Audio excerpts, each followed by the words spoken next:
I'm Mangino. Welcome to the Mangino Talks, Pittsburgh podcast. I've been a radio talk show host for half of my life and nearly half of that right here in Pittsburgh.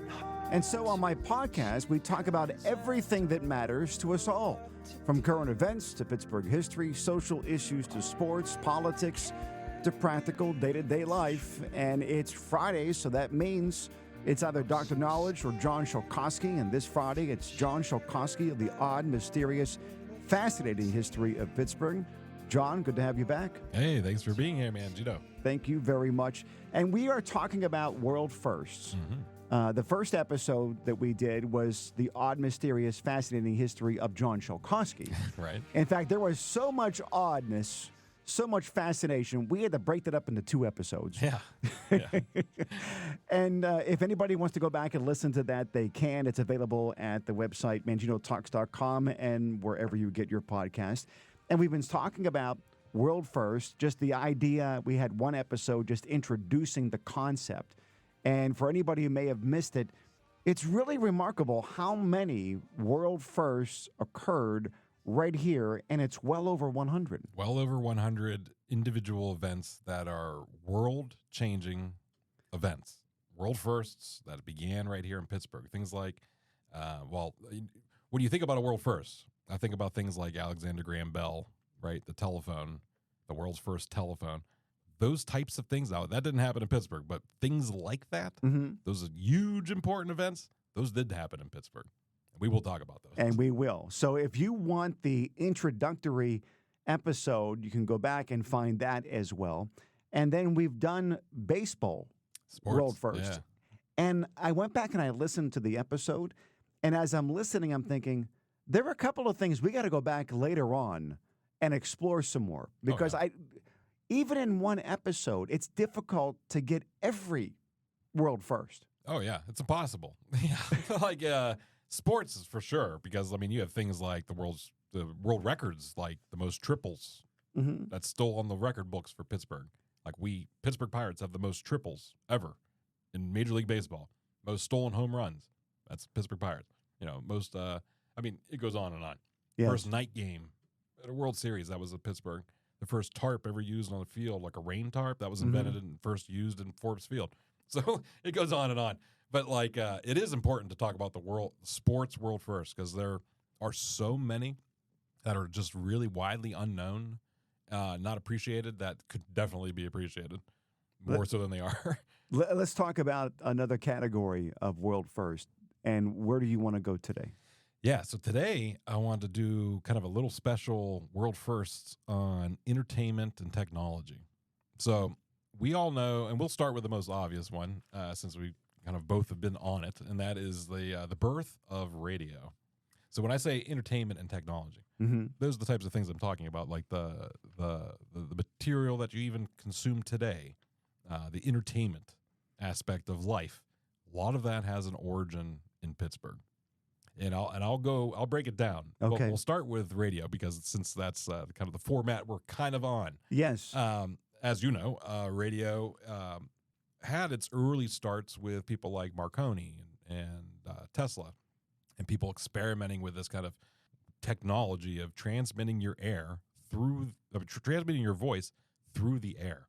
I mean, think about how this idea just from the beginning had to have been thought out. Like, how do I talk into a microphone and somehow get that to magically transmit through the air like a telegraph, or because that's what they had prior to radio. How can I get my voice on that telegraph? That took a while to figure out. A guy named Reginald Fessenden. We always have these weird names attached to these things. And Reginald Fessenden, who was a weird guy to begin with, was hired at University of Pittsburgh as their engineer teacher. And this is the time when University of Pittsburgh was actually downtown. And he started experimenting with this kind of early voice technology, and in fact did a sample of display of transmitting his voice and being received on a receiver in Allegheny Observatory, and he transmitted his voice from the University of Pittsburgh. And that event occurred in November of 1898. It's in the newspapers. They followed up with it. It's in the post. It's in like the actual University of Pittsburgh journals and things like this. And it was somewhat of a big deal. December of that same year, Reginald Fessenden would do a large public presentation where he transmitted his voice over the air to a boat that was out in the Pacific Ocean somewhere, and sang Christmas songs like Silent Night with his family, and also said like this is the world's first kind of test of voice through the air. You got to remember, people on the boat are just used to hearing, dots and dashes coming through, and all of a sudden somebody's talking. So it was a big event, and that event, Reginald Fessenden's event, is considered the birth of radio. Now, that event in December where he's saying, Silent Night. However, I just got done telling you that in November, he did this experiment, which was clearly documented in many different places, but not documented in any kind of world first book or mentioned anywhere other than like you literally have to go digging for it and find it. And I did. I found it. And there's proof. There's dates on these things that predate what you would call the world first. So the birth of radio has such a deep connection to Pittsburgh. It goes back to that. But then 10 years later, 15 years later, World War I breaks out. And by this time now, people have figured out how to transmit your voice through the air. But they weren't really using it for any other purposes than military purposes or for internal kind of communications. There wasn't any kind of public listening to the radio. Right. That wasn't until Frank Conrad started experimenting in his garage in like a little makeshift place, just saying like, I wonder if I could transmit other things like music or the news. And it is interesting that when it comes to technology, so much of it is about the military seeing an advantage first. Yeah.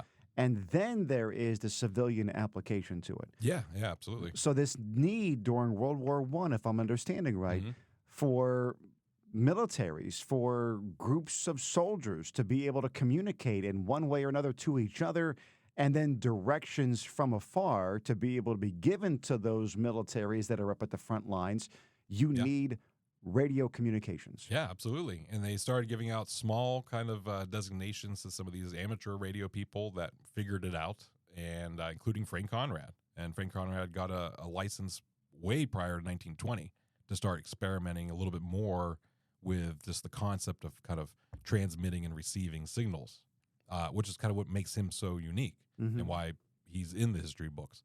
And it was able to push the government to give him that very first commercial license, which he did in 1919, which he turned into what we today called KDKA. But that all started with that kind of government interaction with the radio, Frank Conrad convincing the government to give him the first commercial license, nobody else. And that was the birth of commercial radio, which is what is still on the airs today. And then ultimately, this desire to be able to manufacture something, right? A radio, receiver, Westinghouse, and then realizing, well, we're only going to be able to sell these radio receivers realistically if we then provide content to then go on these receivers. So the real goal wasn't necessarily a commercially viable radio station. It was just a way of being able to sell radios to people. Exactly. It was exactly that. And a lot of those kind of techie firsts, entertainment firsts that came out of that radio, the very first DJ, think about it. Frank Conrad is the first DJ. Right. Yeah. The first guy ever to play ever to have music. That's cool. He's the first DJ. The religious broadcast, of course, that we've mentioned before, but the fact that you were able to, for the first time in the world ever, transmit a religious broadcast of a service to somebody's home, to people that could not maybe get to church or too old or whatever the case may be, you were able to offer something that's so different and so unique that would literally change the lives of everybody on earth going forward. Wow. I mean, that's how big of an impact radio had. I mean, and that goes for the very first sports broadcast, of course, is on that list, which is an incredible, just a really incredible short list of all those kind of first, because you did have the first license. It just means that everything that you said on the air technically was a first. So first everything. First, Right. literally The first music to be played Exactly. commercially, the first baseball game to be first broadcast, baseball game, first football game, first everything. boxing match. First boxing match, yeah. The of course political returns and all that type of stuff. Mm-hmm. All that was a Pittsburgh first. All that was a KDKA first. It was a world first. There was nobody else who ever did it before. Mm-hmm. It's something that is super unique to Pittsburgh. And then there's the next step in broadcasting that occurred, radio. Right. And then not too long after radio, there's this idea of, well, if we can not only send over messages and text, and now we can send over voice, Yeah. could we send over pictures Could through you? the air? Could you? Well, you could. And that same decade, believe it or not, that the radio was 1920s. Westinghouse, the same corporation who invented the radios to go along with the broadcast, which there's a connection there, which I'll mention in a minute. Somebody who worked there who made that happen. But they, and this goes true Westinghouse spirit, always trying to find the best of the best to bring here to Pittsburgh to come work for Westinghouse to develop technologies. That's why Westinghouse hired Nikola Tesla, the man, to come here to Pittsburgh to work for him, which he did. And he successfully made AC power, because of that connection. Well, even though George Westinghouse is long dead, and they still continued this innovation. They still continued hiring people. And the list would blow your mind if you really went through all the different people who worked at Westinghouse at one point or another who were later famous for something else, or maybe they made after Pittsburgh. One of these guys was from Russia. His name was Vladimir Zworykin. Now, Vladimir Zworykin might usually not a name that rings off the top of your head, but usually Philo T. Farnsworth is another name that you kind of get mentioned when it talks about the next event that I'm talking about here. But both of those people, Philo T. Farnsworth and Vladimir Zworykin, played the pivotal roles in the invention of what today is called television. I have a video that I found of Vladimir Zworykin talking about his time here in Pittsburgh in the 1920s and how he came up with this idea of moving pictures like on the screen and make the technology that would make it happen, which is the cathode ray tube, it's called, which is kind of, you remember the old televisions, those kind of, fuses that would go in the back of the things. He invented that. And that is what made television possible. And it might not have premiered. It, like the first ever images like shown to the public, again, was not here in Pittsburgh, just like the first radio demonstration was not in Pittsburgh. However, this is where it began. This is where it was tested. It is where you could theoretically say it did happen first, even if there was no witnesses other than Vladimir Zworykin himself. But the fascinating thing with that video is he actually has the piece that he made here in Pittsburgh, and he's holding it in his hands, saying, "This is what makes television possible." I invented it here in Pittsburgh. Nice. Well, the cool thing is that there's something that ties that all together. There's another television first, two television firsts, actually. One is in the 1940s. They came up with this back then.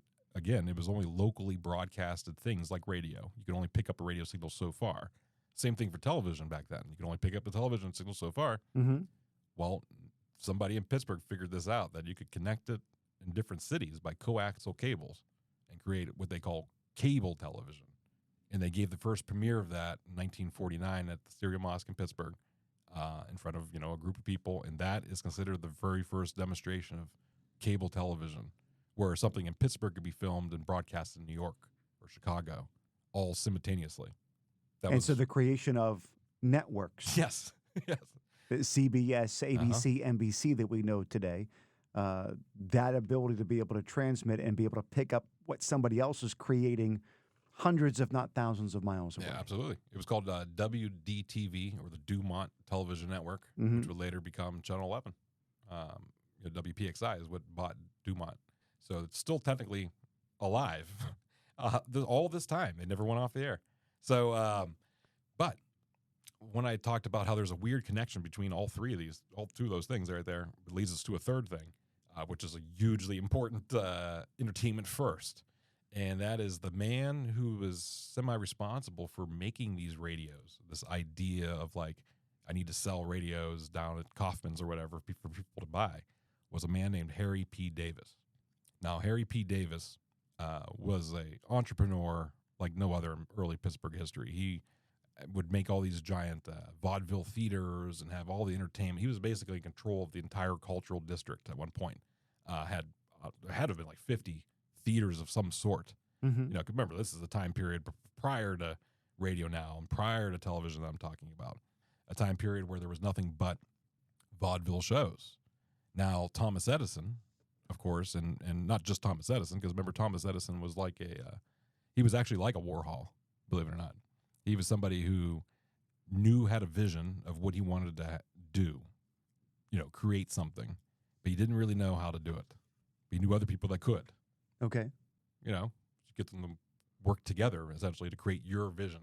So while, you know, there's a team effort, it's still like technically he gets credit. He gives that idea the birth of what they would call movie projection. You know, filming being able to project an actual moving image, you know, beyond just photography. You know, you took it one step further because it is just photography, just sped up really fast. You know, how could you make an image go so fast, like 60 frames per second or whatever? Mm-hmm. He semi-figured that out. And movies became pretty much instantly popular, starting right afterwards. They were being shown in every church basement, every kind of social hall you could think of all over the United States. But nobody thought about putting it, like making a place and saying, you know what, I'm only going to show movies here and nothing else. That wasn't until Harry P. Davis, the guy who would later go on to invest in the technology for the radios and also involved with the television aspect of it all. He had this idea because he had so many theaters here in Pittsburgh already. Mm-hmm. He and his brother-in-law decided to open up a place on Smithfield Street downtown. And on 1905, there is an exact date. I think it's like October of 1905. But in 1905, opened up the world's first movie theater. A dedicated place. Just to watch movies. 400-something seats. Mm-hmm. New movie every 15 minutes. And he called it the Nickelodeon, which, of course, you hear this terminology mainly repeated because of what they coined it at. Nickelodeon, nickel because it cost a nickel. Odeon is Greek for theater. So it was like a nickel theater. But it only lasted a few years. It wasn't that really wasn't that successful, even though it was the first. There are photos that exist of it, so we know it's real, and it really does have that record of the world's first movie theater. One of the things I'm glad that you brought up is the reference that there were places that were showing movies before this. Mm-hmm. Because there's always that tributary thing that we talked about in the first episode. Yeah. We have where we can go and say, okay, now this was the first dedicated theater. But what was it that brought people to the point of thinking, maybe we should have a designated place to just watch movies? Yeah, a lot of people, yeah. It's not a solo game. You know, these world first, we're talking about Vladimir Zorkin, right, for the television. Mm-hmm. But he just made one part. That was a central part. But there's a lot of people who made that thing come to be, who we don't know their names. And sometimes that's a shame. Sometimes it's, it's part of the overall vision of the creator. Yes. But it is like a team. Everything is a team effort. You wouldn't have happened if it didn't happen before, in some sense. Like even with Frank Conrad with radio, like there were other people doing radio. It's just like what made him, right, or somebody in here in Pittsburgh specifically, what made them take it one step farther. That's one of the things I'm always looking into, because like I need to tap into that. Yes. What is it that they just saw that this needed to happen and they did it without caring if it was going to be successful or not? They just needed to do it and kind of get it out there. Like the radio is a good example of Reginald Fessenden. He was just experimenting and just needed to do it. If it happened first, it happened first. It's just like he didn't mean for it to happen first. It just happens first. Let me go through a couple of things here on this list that you have. Sure. A couple of them are very fascinating to me in the entertainment category. 1933 and bingo. Oh, yes. Can you explain this? How do we have a world's first in bingo here? Yeah, that's great. So, like, I put that in the entertainment category because, of course, it's game related. Yes. And there are a few games. I mean, how many games do you know that you can actually even find an origin of them? Like, where did checkers begin? Like, who invented checkers, right? Well, like, there's not many games that you know who invented them. And even, like you just said, it took a lot of people to make up these things. I'm sure somebody at one point had some kind of piece of paper that had 5 letters on it that maybe someone could call out a number, and then you could put like a little stone or something on that number. The concept of what bingo is, I'm sure somehow existed prior to this man named Hugh J. Ward, who lived in Hazelwood, came around. He lived at, I actually looked up his house. He lived at 4357 Chatsworth Street in Hazelwood. But he heard this game. He was on vacation in Europe, and he heard this game called Housey Housey. Like being played somewhere like in, I can't remember where he was, but he heard this game called Housey Housey, which was similar to this kind of like call and answer game. Mm-hmm. And he had this idea to maybe take this Housey Housey and develop it with beans, because he had a lot of excess beans. He knew he could get beans, pretty cheap dried beans, and he called this new game Beano. And he started going around to church festivals here in Pittsburgh, because this is where he's from. And he ended up finding who created this Housey Housey, bought the rights to the game from him. So it was like legitimately kind of already there. And then after experimenting with it, I guess it must have seemed awkward of everyone yelling out Beano. They changed it to Bingo. But that is how Bingo was created. It was created by a Pittsburgher here, and the date is kind of iffy. 1933 is the earliest known mention I could find of it. Although Housey Housey was being played prior to that, but not Bingo as we know it. The official rule game, like the book that you can buy, it actually exists. The rule book of Bingo is written by Hugh J. Ward. When we think of Ferris wheels, we think of going to amusement parks. When we think of them in cities, I immediately think of a Ferris wheel in London. Yeah. The high roller for people who go to Vegas, and it's just this massive Ferris wheel, basically. Right. It was invented here, but we don't have one here. We don't. But we may soon have one, though. Yeah. Tell us the story. Yeah. So imagine like having this idea. I mean, it's a weird idea if you think about it. Like a circular wheel that you could just sit on. Like, Right. Who comes up with this idea? Well, like they have. And why would anybody want to do this? Yeah. Why would you want to do it? So it's actually a pretty interesting story if you really dig into like who this man was and how he came up with the idea and then how he got it done. But a lot of it had to do with the Chicago World Fair that was coming up in 1893. They needed big things and big ideas. That's where electricity was first premiered to the world with Tesla and Weston. That happened at that event, along with like lots of H.J. Heinz was there at that event. Like it was a huge, big, month-long celebration, and they needed something. And this guy here in Pittsburgh named George Washington Ferris, who lived in the North Side in the Mexican War Streets is where he grew up. Arch Street is where he's from. And he just had this idea of like this kind of this wheel. He was not a like a engineer of any sort. He didn't know how to put it together. He just drew it on a piece of paper and just said, I have this vision of like this thing, and I think it could work, like based upon, it won't go like crazy or like, go off the hinges and like, whatever. He figured out like a safe kind of unique way to make this thing. And I don't know if you've ever seen that first Ferris wheel from 1893, but it's like as big as the London one. I mean, cars that you could fit 10 people in going around. Yeah. I mean, huge. And so it was like so different and so unlike anything that's ever been created before for this Chicago World's Fair. And that's why we know it to this day and why people copy it. George Ferris didn't end well. He died when he was 37, broke, practically homeless, never a celebrated hero of any sort. There is a tiny little plaque on his house in Mexican War Streets, but that's pretty much it. What a shame. Right. And all these world firsts, in fact, maybe out front of a new location downtown, apparently is going to be built a new Ferris wheel.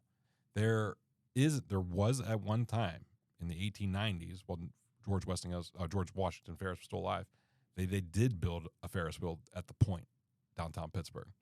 There's only 2 photos that exist of it because it was maybe only there for a year or so. But one did exist at one point, right at the corner of the Point, and they did bring one back, like a temporary one, like a festival one. I was at something, and it was cool to like be on a Ferris wheel at the Point. Like obviously it needs to be like a permanent fixation somewhere or fixture somewhere, like something that it's totally why Pittsburgh's the best place you could put something like that because it's where literally it was the guy's from. I mean, it just seems wrong that we don't have one. Yeah, of all things, that would be the one. So, but I mean, everything that we're talking about though, like where's the movie theater museum in Pittsburgh? You think since this is where movie theaters began, right? Biggest industry in the world is movies, all over the world.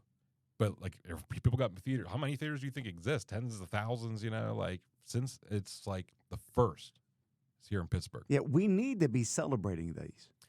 You'd think you'd want to. That one would be a big one, you think. Of course. Every actor, every director, anybody who's ever involved with movies comes to Pittsburgh and films all these movies. They don't know that this is where it all began. They don't know. No one's told them. There's no signs. Right. So hopefully that's kind of what we're doing, is we're trying to bring some awareness to some of this stuff. Let me see if I can get one more entertainment piece Sure. in. Ice Capades. Yeah. This goes all the way back to, 1940? Yeah. Now, we know about the very first ice arena Mm-hmm. that was here, artificial ice arena. We've talked about the very first hockey team, pro hockey team, being here on that artificial ice arena. Right. I guess it would not be a big surprise that we would be the place where people would go to watch entertainment that was performed on ice. Well, going back to the very beginning, like you said, it does have a connection to ice skaters, in a sense. In fact, the first hockey team, there was a girl, I can't remember what her name is now, but they hired a woman who was one of the best figure skaters in the nation to come play on the hockey team as it's like a trick, like all these guys show up from Canada, all of a sudden you got this the fastest, the best figure skater you could think of on the ice, even though it's a woman. It was interesting. So they were playing around with ideas like that even way back then, and people would pay to see cool stuff on ice. Yes. I mean, people still do it. So a guy named John Harris, who also is one of these big same guys who involved with all these theaters all over Pittsburgh and entertainment industry, saw this kind of idea and this vision that people would pay to see people just skate around on ice.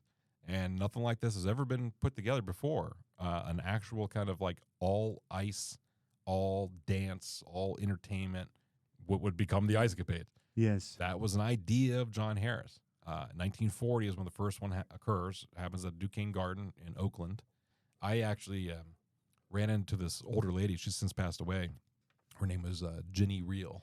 And I was in contact with her for some other family tree type of information. But one of the unique things about her is that she was in that first Ice Capade, 1940 to 1945. How cool. And she had all the original, photos and documents, stuff, all behind the scenes things. And I got to hear firsthand what it was like to be part of a world first, part of a thing that continued for decades, the Ice Capades as a thing, but it still continues in some ways as Disney on Ice or some of these other things. It's the same thing. It's just that it's evolved. Yes. But yeah, it really truly does have a beginning in Pittsburgh, and it's unique that these it's kind of like these entertainment factors are all kind of blend together a little bit. Right. They're all kind of connected in some ways. There's people behind the scenes making these things happen who are connected to them all. But yeah, it's fascinating to think that you have the biggest of the big. Like, is there bigger entertainment world first than television, radio, and movies? Not really. No. Cell phones, maybe that's the next thing. Although we had the first video phone, so we didn't have the first cell phone, but we had the first video phone that occurred in Pittsburgh at a public event between the mayor of Pittsburgh and Alcoa. AT&T are the people who developed this in the 1970s, and they actually did a live demonstration of a video phone that worked. So the first FaceTime call. Yes. The first Zoom. Essentially, meeting. yeah. I mean, and then I'm not going to go into super detail, but you have a lot of websites and things like that were also created in Pittsburgh. Flickr, Okay. Duolingo, things like that. These are all newer technological advancements. Right. The CAPTCHA, when you click and say "I'm not a robot" on the internet, you have to click Is that that button. right? That was invented by the guy who invented Duolingo. Actually, Okay. that's how he got the money to make Duolingo, was because he invented that CAPTCHA. Oh, wow. Yeah. I'm looking forward to talking about the It goes tech on stuff and on. Yeah, exactly. that's happened here world first. Yes. Definitely. John Shelkowski of the odd, mysterious, fascinating history of Pittsburgh joining us for Pittsburgh World First. Thank you for listening to the show. Please be sure to click and subscribe so you don't miss an episode. For more on me and the show, be sure to visit ManginoTalks.com. If there's a topic you would like me to talk about or a guest that you would like me to have on, please send me an email at Mangino@ManginoTalks.com. Follow me on your favorite social media platform by using @ManginoTalks. And once you find me, please like, follow, subscribe, and share the pages with your friends and your family. And thanks once again for listening to the Mangino Talks podcast. Talk to you.